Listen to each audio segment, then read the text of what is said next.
Hello, Mayor Meat. So I'm sorry I haven't uploaded any videos for a while.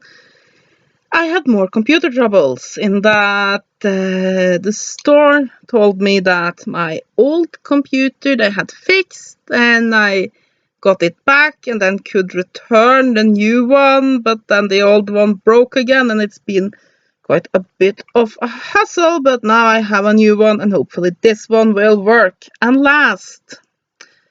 So yes.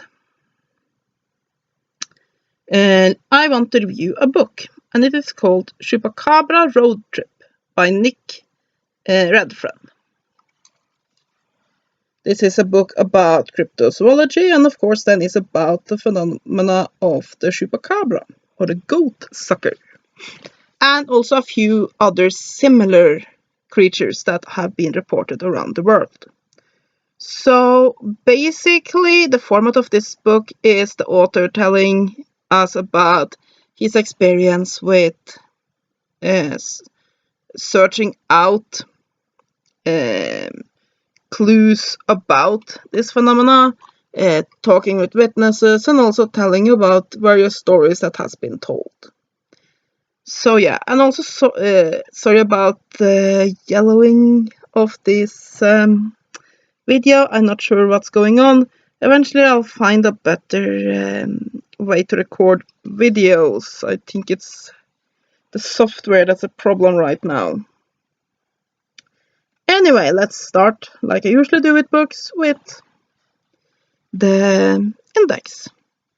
So basically we have part 1, which is the Puerto Rican monster. And then each of these chapters have several stories in them. And most of them, this guy has then been talking to witnesses and so on, but some of them are just stories he's been telling. So you have part 1, the Puerto Rican monster.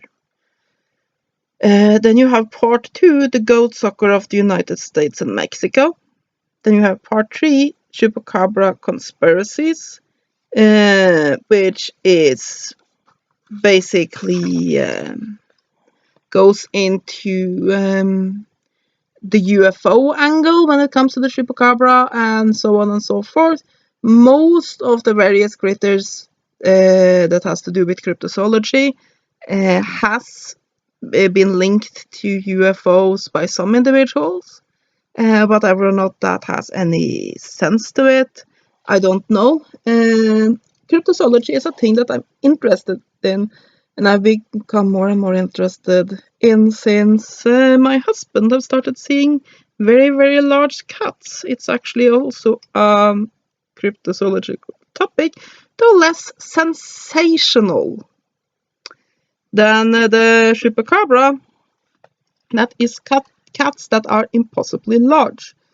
Anyway, part 4, hunting vampires, which goes more into other types of vampire lore.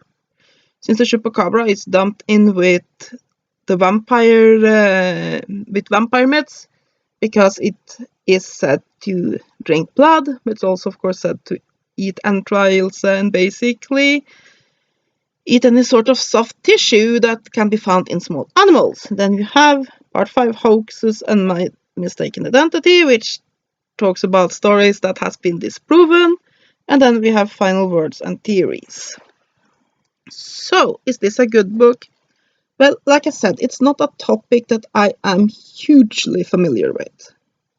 I am interested in the topic, but it's not one that I have studied a lot, and as such, it is not one where I have read a lot of literature on the topic.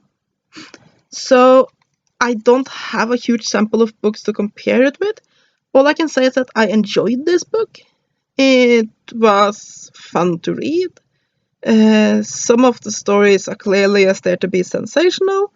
Other of the stories does make you think. I tend to have the approach to the various forms of supernatural topics that when there's a lot of people that are reporting seeing something, then it is actually wise to take those people seriously. Does that mean it has to be exactly what they believe it to be? No, it doesn't. But I believe that just dismissing something because it's out of the current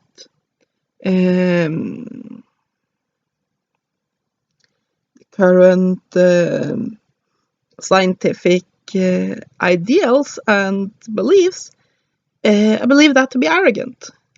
So I believe that people that have these experiences are witnessing something.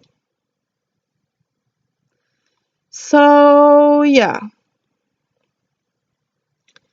Uh, Other than that, yeah, it's a pretty decent book, and I don't know of that many other books that focuses on the Chupacabra in particular. There might be, definitely there might be, but I haven't found a lot of them. So I got the book just because it focuses on that critter in particular. So yeah, I enjoyed it. The book is fairly well written. Um, There are pictures in here, but they are generally not. Let me see if I can find one of them. They're generally not related to the cases at all. It's just stock pictures, really. Like, here's a picture of a peacock. Because in one of these stories, a peacock was the victim of the Chupacabra. So here, let's fill up some space in the book with a peacock, everybody. A black and white picture of a peacock. Enjoy. Uh, So yeah, I mean, there's always that, which I weren't tremendously pleased about. I'm thinking that either don't either have illustrations that add to the story and add to the information that are given, or don't have illustrations. So yeah. Other than that, what can I say about it? It's a decent enough book. I wouldn't say it's one of those must buy. This is a book that you just have to read, run out and buy it book. But if you're interested in this topic, it's a pretty good one. And yeah, I mean, it's one of those books that's a bit hard to review because it was neither so amazingly good that I just feel like ranting about it for a long time, and at the same time, it wasn't bad. It was pretty good. I have no complaints, and it's a book about a guy researching the Chupacabra and his stories and what they have discovered. And that's about it, and a bit about some relating topics. I liked it, and that's my review of Chupacabra Road Trip by Nick Redfern. I would give this, 6 out of 10. So yeah, I hope you have enjoyed this review. Have a great day, and blessed be.